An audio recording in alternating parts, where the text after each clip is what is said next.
So I just did a retake because somebody had to leave the room because they didn't want to be on the camera. So now they're gone and I have to start all over and I can't remember half the BS I spewed when I started the last video. But anyway, it's me again from the heart of the Kentucky coal fields in western Kentucky, waiting out a snowstorm of historic proportions, a whopping inch. It's about 6 o'clock this morning, and if you know what time it is, it's not looking like we're going to get the foot they called for. Anyway, still got cards to go through. BS will have to wait. You're probably going to BS in the videos, but I figured I'd do a teaser. What do I mean by a teaser? I'm going to go through some what I refer to as common cards, lesser cards. I've got a box after box after box of these. Football cards come 75 to a pack. They're an assortment of years, everything from Moses splitting the Red Sea to Obama sitting in office. Baseball cards come 100 to a box. I'm not going to sit here and show you the commons because there's a massive amount of duplicates. I will say that the duplicates and common cards and stuff range anywhere from late 1970s to starting to get a plethora of 2015 tops. I had a plethora of 2015 tops. My dumb ass decided, hey, let's get back into collecting and start a headpiece set. Fuck you, tops.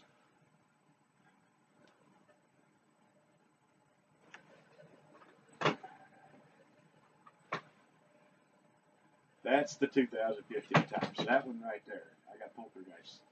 Right there. 2015 tops. I completed Series 1. I started Series 2. I'm probably more than 50% complete with it. And the update set.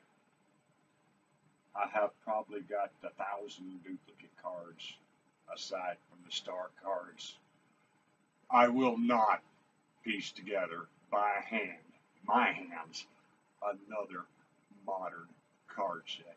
Horse shit. It's not happening. I will buy it. I will pay for it 5 years from now, 50% off. Yes. The older ones, however, I will piece together by hand.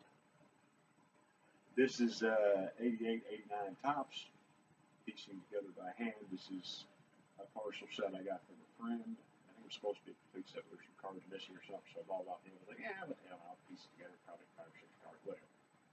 So, yeah, 89 score. Yes, I know, you can use score to wipe your butt with and never run out of toilet paper. I'm aware of that.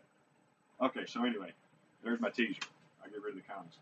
I will now entertain you all with the last card haul that I had, minus a few cards that I put into the box, and I don't remember exactly which cards they were. One of them was a Hall of Fame selector card, predictor card, whatever, of Chipper Jones. Awesome. That motherfucker's going to make Hall of Fame. I know it. Unless he already did. Like I said, I got some catching up to do. Comments in the bottom if it'll make you feel better as to who you are giving me information, because it'll make me feel better. I can come on here instead of being half-cocked. I'll be informed, and it'll make for a better video. So, Dwight Freeney, I've heard the name. I think he's a semi-star. It's a Bowman Chrome, kind of sharp. I like the insert cards, parallel insert cards.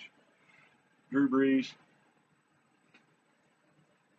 New Orleans Saints card with Drew Brees and some of his linemen. Another Drew Brees. I found these in the box. I'm sorry. It's Drew Brees.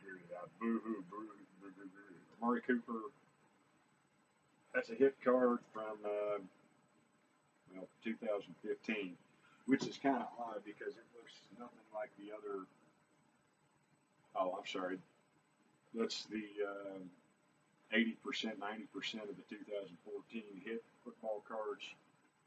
Got probably 6 or 7 autographs from them. So there's the rest of the cards from that haul I filmed the other day. Y'all say, well, what makes the collection? You know what makes the collection? It's what makes you happy doing what you do to be happy. Well, 2015 tops.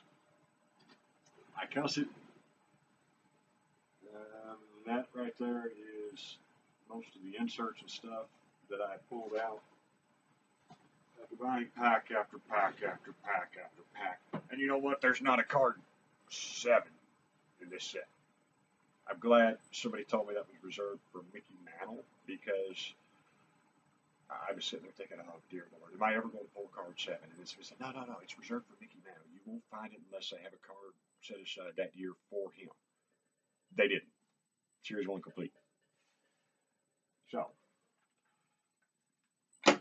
in the retail boxes, blaster boxes, I think, of the 2015 Topps, they had first home run cards.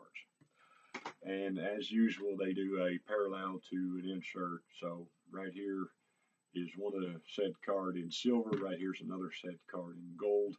I'm not sure if it relates to Series 1 or Series 2, or if there's a gold and silver version. You see my predicament here. This is Cliff Floyd. You know, they raved about him back in the mid-90s because he was going to be an up-and-coming star. What happened? Buster Posey, a modern up-and-coming star of today, kind of living up to the hype for right now. Kind of curious to see where he goes. Freddie Freeman in gold.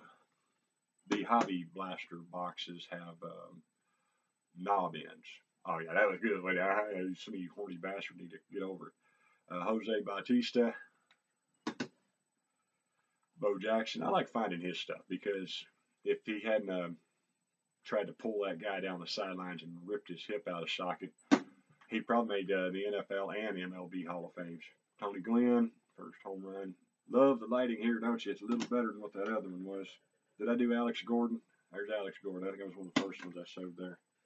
That's those. I get my stuff from Walmart a lot of times, and when they run out of stuff, I go get what's handy. So the packs versus the blaster boxes and stuff, I'd rather have these. The price is significantly more, of course.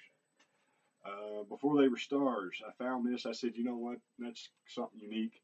Michael Jordan, North Carolina Tar Heels, free rookie card from Coca-Cola. I forget what the date is on it.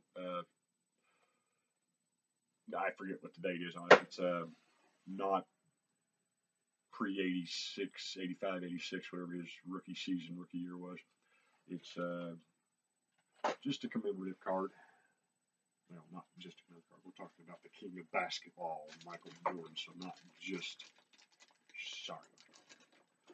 And then let's do this one. I've got some other loose cards. I go out and buy some packs. They got the BCCG graded cards in them. Not a big fan of BCCG because where this card says State 9, if you look right there in that corner, you could see where it would probably drop it to a 7 or an 8 because it's rounded and got some layering to it.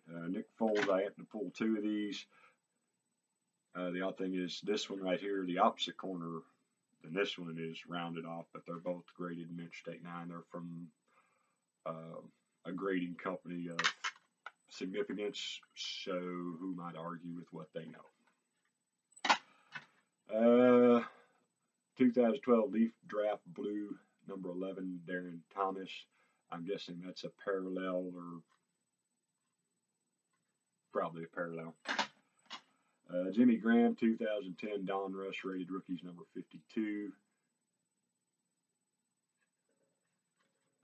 And then the card everybody that collected cards during my era, generation, wanted so bad, couldn't find it, had to pay an arm and a leg, mow yards for 3 summers to get the damn thing. The 89 Upper Deck Ken Griffey Jr. rookie card, number 1 in the set because they had the foresight to say, hey, we're releasing our cards and they are going to be the wave of the future. Who do we want to represent our company? This guy. Good job. Y'all did really good. This one is BCCG 9 as well. I would venture to say that that's accurate on that card. One of the guys that really disappointed me, I used to collect his cards like crazy when I was younger. This is the 85 Topps, number 181, Roger Clemens, graded by Beckett, 9. I had an album of these like my friend had of Jose Canseco. And I got out of collecting and they disappeared. And then there's the fabulous yet mysterious yet hard to find 92 Topps gold cards. This is Michael Jordan. 9 from Beckett. I just thought it'd be nice to have a rarity of a rare star in the collection.